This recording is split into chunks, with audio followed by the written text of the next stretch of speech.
Back on SportsLine with the man, Will Healy, head coach at Austin Peay, talking a little Govs football tonight.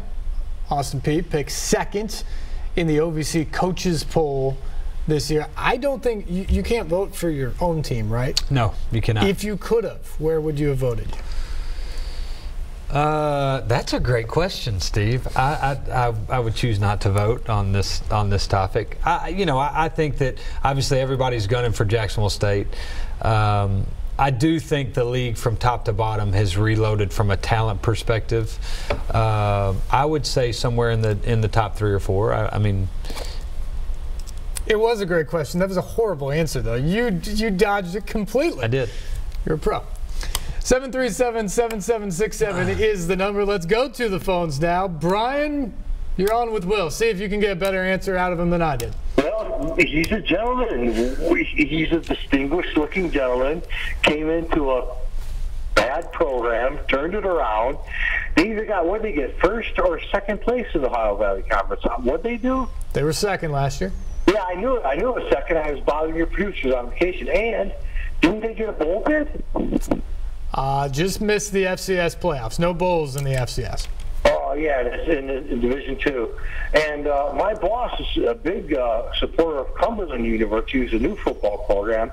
And I don't know who they played. You guys play like Acorn State or Cumberland, and I know Jackson State. And some of them schools, those are good schools to recruit from the pros, because a lot of people, they overlook them. And that's where McNair came from, Acorn State. I believe they're in that conference. And I'll tell you what, man, it's a good little conference. It's some good little schools. And I remember seeing the video when this coach, when they won. And he ran out of the field, I think, and the players were like, oh, wow, wow. And I'm like, Austin Peay. I'm like, what? Didn't they lose like 37 straight or something?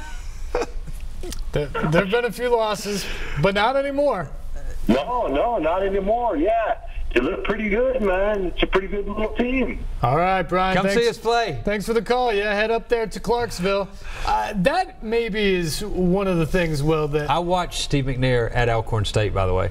Oh, he's a stud. They played Chattanooga, and he had 667 yards of total offense, something like that. It was the most amazing thing I've ever watched, and the band at Alcorn State totally changed my mind with what a real band's supposed to look like. I just remember some of those. So many schools have gone to the field turf and things, but back in the day, you had some of these schools that had grass, and I think they also played baseball. I mean, He was playing on some just dirt patches at times, running around and throwing the ball 50 yards down the field for a touchdown. It was unbelievable what he did at the time. But one of the things we just gave the pitch to Brian, the caller, to go up and be a part of the atmosphere up there. That was one of the other, I guess, sort of shocking things to me from afar last year watching the program. Is here's a program that had lost 29 straight at one point, and what was it, 1 win in 45 games or 46 games or something? 1 for the last 47. Yeah, 1 for 47 there.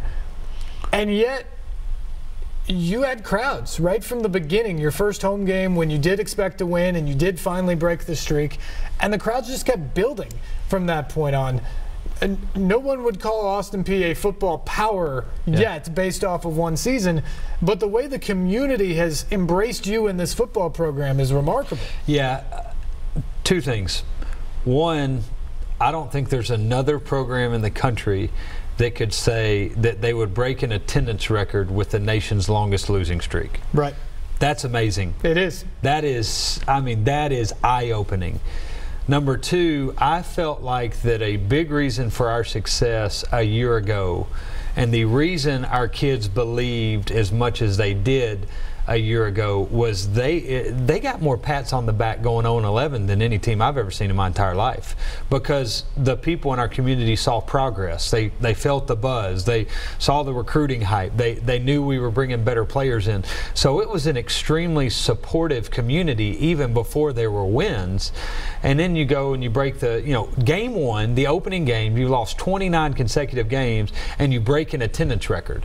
And then you break it pretty much every game there from the rest of the year. So we have a really special community. It really is. It's a community that is 100% wrapped around Fort Campbell and Austin Peay. It is not a social event where you go if you want to. We have diehard fans that you can't be a bandwagon fan and be on top of the 29-game losing streak. Right. It is diehard, extremely supportive, positive. They're at all the games. They know our kids, and then our kids have done a great job when they've had chances to develop relationships with them, get involved in the community, and that's been a point of emphasis for us. There's clear support from the administration while you were there too. You got a much-deserved new contract in the off-season with your former athletic director Ryan Ivey. My first question is, there was certainly buzz around you after last season. Why was it so important for you to be back with this team and continue on this season in the direction you were going? Well, I felt like that the mission is not accomplished, so to speak. I think we have a chance on paper to be a lot better than we were a year ago. So this is never a job that I'm looking for ways to get out of. I think we've turned this into a really good job, and it would take the right opportunity to ever talk about leaving. I feel like that here's what our kids are going through now. They're going through the world of college football that when you start having success, everybody creates rumors about your coach is leaving, or when you start having success as a junior, he may leave early and go to the draft, and they're living that life that they haven't had to live before. A lot of this is uncharted waters for all of us, and I think it's very important for me to have total transparency with them, to be honest about what's going on, to be honest with them that I'm not just interested in trying to leave at the next thing smoking. I've got to make sure that it's something that would be right for our family, but there's no other place I'd rather be than in Clarksville, and I'm very fortunate to come back. I didn't want to raise. I mean, honestly, I wanted more money for our assistants. Our community really rallied around Ryan Ivey and made sure that all of us were happy. And now you lose 4 assistants. That's part of our job, and that's part of these kids' college experience now too. Lost 1 to Minnesota, 1 to Southern Miss, 1 to Troy, and a linebackers coach at DC job at Central Arkansas, which is a top 5 job. So there's transition in college football, and our kids had to live a little bit of it last year, but I think transparency is really important. I think being honest with them, and then the talent pool that I had to hire after those guys left for those opportunities was unlike anything I've ever seen. There's certainly transition in success, and Ryan Ivey cashed in on the great season by becoming the athletic director at Stephen F. Austin. So you have transition there. He's the guy who went out and hired you. He's the guy who was sort of right there, your right-hand man, so to speak, throughout this entire process. Now there's change there. How do you feel about the administration and the new guy in charge of Austin Peay Athletics? New experience for me. Obviously never had to go through this before. Hard seeing Ryan leave, just because I can't imagine anybody being more supportive than Ryan was before the wins came. He gave me everything I needed to be successful. He was the first hug I got after going 0-11. He was the first hug I got when we went 8-4. So difficult to, the people you care about and you love when they leave. No different than it was with our 4 assistants. But I feel like Gerald will be unbelievable. I know he's had a lot of experience around really good football coaches and really good football programs at the University of Tennessee and at Duke. He comes highly recommended. I had an opportunity to speak to Coach Cutcliffe for a while, and Coach Fulmer, and everybody I've talked to that's run into Gerald has just been blown away by what type of person he is and how he handles himself, and I know he'll be great to work for. So Dr. White feels the same way I did whenever I was searching for new coaches. People want the job because Ryan Ivey made it a great job. And so our candidate pool was really good, probably a lot better than it was when Ryan got it the first time, and so we were fortunate to be able to hire Gerald. Yeah, Gerald Harrison, the new athletic director at Austin Peay. And you mentioned the 4 assistant changes. We talked earlier about sort of the sky-high expectations and pull you had at the beginning when you filled out your staff, and how remarkable that coaching staff was. Now you lose some of those guys. What was the process like replacing them when you had the success you had last year? It was so much more about the type of people that I would put back in those chairs than it was. They're all great football coaches. I mean, there's a million football coaches who know a lot more about football than I ever will. For me, it was a staff fit.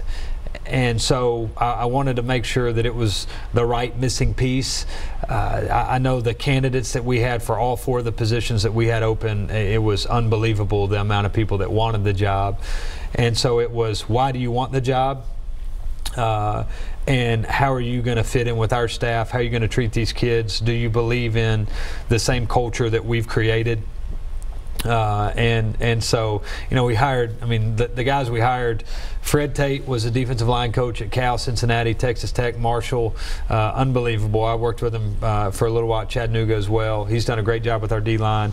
Brandon Jackson was a Super Bowl starting running back for the Green Bay Packers in 2010 when, it was 2010, right, when they won the Super Bowl.